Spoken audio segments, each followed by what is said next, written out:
Hey guys, if you're watching this, I'm already dead. Or sick. Or fired, or unavailable. Point is, you need to do the sound, and this is a tutorial on how to do it. Pretty straightforward, so I'm going to take you through it real quick. This here is our standard rack. This is what we use every show, current as of November 2014. Starting with the inputs, right through here, there are 16. All of them are labeled minus 11. 11's acoustic guitar, I just haven't been a sticker for it. Vocals, these are already hooked up to the wireless microphones. As long as you turn those on, you're already set with that. So to hook these up, the first 8 here are for Wayland's drums. If you're using electrics, you got Rich's amp, Briggs' amp, acoustic 11, bass, and then the remaining 2 microphone inputs right here for myself or whoever's filling in for me, and Wayland.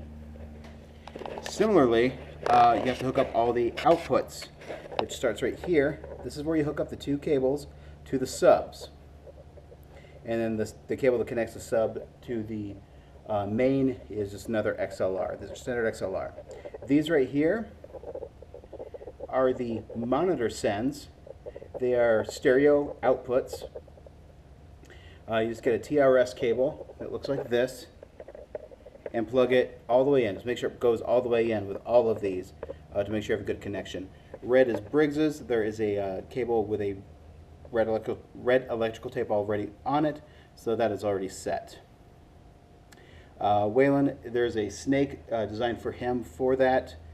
Mine, if you need to use it, is right there.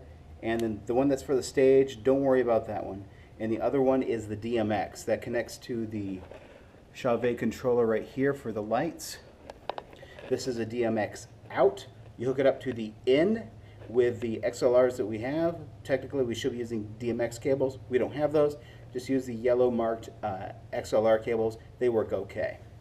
All of this right here, as far as these graphic EQs, these are for feedback control.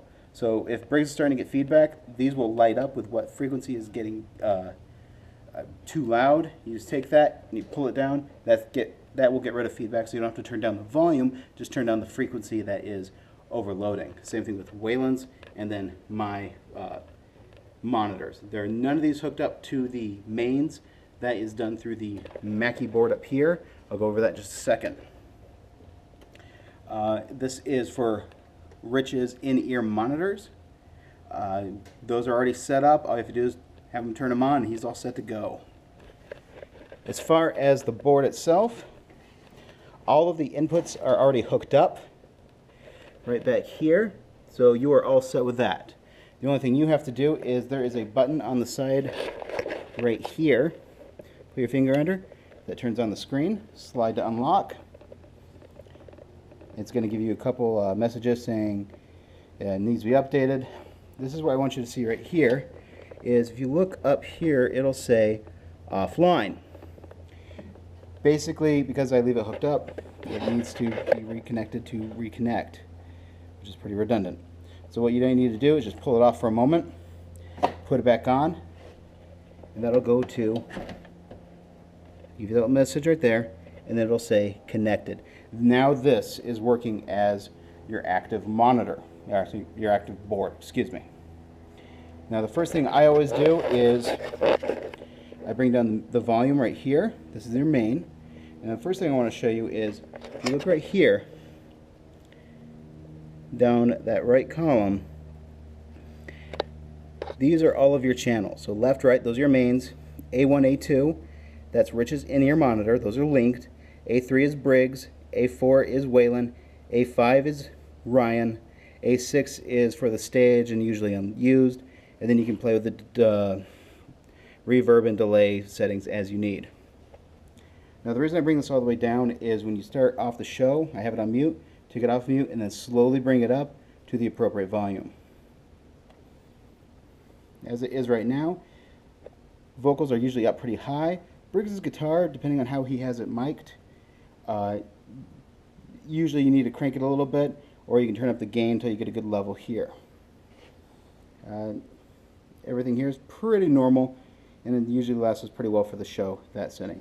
If you need individual things set up, again, go over here, say A3 for Briggs' setting. Briggs likes a lot of vocals and a lot of his own guitar, a little bit of Rich's guitar, and since the last show he wanted some drums, we'll go ahead and bring those down because he'll probably be able to hear those just fine at the show. Waylon's monitor right here, no drums. Some of Briggs' guitar, probably a little bit of Rich's guitar, probably some of the acoustic guitar, since this is going to be an acoustic show. And then all of our vocals, except his. His has a very special hookup, so his vocals need to be at 0, otherwise he feeds back. And if you have another monitor set up, this is just a good general setting. You can run a little bass through it if you need to. I'll go over that in just a second. Again, when you start the show, I'm going to move all these volumes down, unmute them, and then bring them up slowly. It's not so much a set and forget because you need to kind of fade in each person and make sure that they're all set. As you hook them up, if you have any different sound needs or anything like that, like if someone's kind of peeking out too much, take a look up here. Depending on if this is turning red, these little indicators right here will determine if your gain is set up too high. Most of the time, you need to turn these up just a little bit, just to kind of get a good bass volume. Moving on to the DMX controller, this is pretty straightforward. It does a lot of things that we don't deal with. To turn on the lights, once you hook them all up, again using the XLRs as DMX cables, push the blackout button, that turns them on. Where it says right here, you can kind of see if I can turn up the glare. If I can. Turn the light in here. It says, there it is, bank 1, scene 1. Hit this bank up and hit scenes, usually scene 2, or bank 2, scene 5. That gives just a good general light show, kind of gets the colors splashing in and out if everything's working. The lights need to be reset, and I will eventually get to that. But if you ever need to turn the lights off, hit the blackout button, they'll turn dark. When you guys get done with the show, go ahead and come in here, mute everything, bring it down to 0, and hit this button right here. That'll turn off the iPad, making it so it won't look for charge anywhere else. It'll save what power's on there for next time. And all you have to do with that then is roll this in right here, and you're set to go. Okay, here we are talking about the bass amp. This is what I'm going to be loaning you guys out for the night. This is my SWR headlight. Basically, just make sure it has a power cable. I'll make sure it has an instrument cable. I'll make sure it has a speaker cable, which goes in the back right here. The other thing you need to do is get an XLR and go from here into input number 12. That'll run it through the mains and make sure that the bass can be heard without it being too loud on stage, and then the bass player, whoever's filling in, can use this. He can adjust his own overall volume of the actual amplifier right here with the master with these tiny little dots, which is a pain to read. But if he turns up the gain, that will turn it up through the mains as well. So have him be very careful with that. In the drawer is where we keep the Bag-Ends DI. Hook an XLR up to it, put it into input number 11, and control it from the board. You're all set there. Here's some extra batteries. We should have enough for the show. And more over here, and more right here. Here are the in-ear monitors. Here are Rich's in-ears. Here are the wireless mics. An extra cable, which is a D4. It's a pretty tiny cable. Or that's gonna be cable.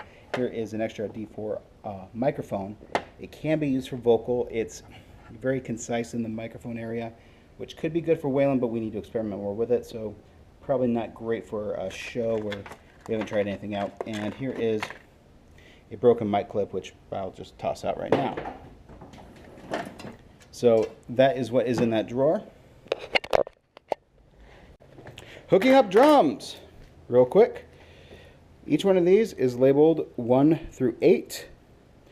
You plug them into, again, the front of the seismic audio input. That goes to the board. The other half goes, the other side goes to Waylon's drum brain. Okay, this next part is directed towards Waylon because this is where things look confusing. He has a rather long snake. I'm going to start with the end that goes to the board. There are these two cables right here, green and red, white, and blue. Green gets plugged in into the monitor send, green to green. Make sure it goes all the way in. Red, white, and blue goes into his vocal input. Make sure it is in all the way. That way his vocals will get picked up. And once you have that hooked up, then you hook it up to two different parts. And I'll break it up into the individual parts I can show you. These right here, here we go, are Shure SCM262s. What these are cool for is it has an individual mic input and a secondary mic input. Now the way it's going to work is this for Waylon's system. He's going to plug in to one of these, his microphone in the back. So looking at the back, this one right here, he's going to plug his microphone into. He has two cables right here, which he's going to plug in two TRS cables, which look like these, red, white, and blue. A little bit of red on that one, and then the red and blue. Those two go into right here. Now, there's another one of these hooked up to Waylon's gear. It's then hooked up through these cables, it looks exactly the same, where the XLR goes into mic 1, the monitor send goes into mic 2, and this bare guy goes into, let's say, the right, as I slowly lose things. What that's going to do, and don't worry about these because these only apply if he's using his Zildjian Gen 16 cymbals, and that's completely different. Leave that alone otherwise. The other end of this looks exactly the same right here, and this goes into his Simmons or monitor powered amp, and that's how he gets his vocals. This way, setting it up this way, means that he can control his vocal volume and monitor volume independently from the front right here. So vocals, monitor, simple as that. And he controls overall volume with the master right here. So that is basic, that's all of it. That's a very simple process once you get used to it. Okay, so let's say you want to hook up some electric guitars. It's actually a lot simpler than everyone likes to believe. Right here is Rich's amp, right here is Briggs's amp for XLRs. The microphones themselves are already loaded if you guys take the electric amps and that the box of amplifiers and speakers right here. With this, from your head, Briggs, you hook up your speaker cabinet right here. There's a speaker loaded in this thing that is already pre-mic'd. All you have to do is plug this in and plug an XLR on the other side, and you're all set to go. Just like Rich, all you need to do is plug a speaker cable right back here. This here is Rich's speaker cabinet. This here is Briggs's speaker cabinet, and then the amps are stored in here. To show you the other side of this thing, Briggs, you will hook up the XLR to mic your actual speaker right here. Rich, yours is on the same side. Now if we open this up, this little muzzle thing I made, you can see in here that that is your microphone. It goes right in front of the speaker. If you want to reposition it, that's fine. Similarly, if you take this off, all I have to do is just undo this and open up the lids here. You can then reposition the microphone to get better pickup for Briggs's speaker. But this was designed to just make it simple. All I have to do is roll it in, hook up XLR here, and you have two isolated guitar amplifiers so that the volume is a lot easier to control.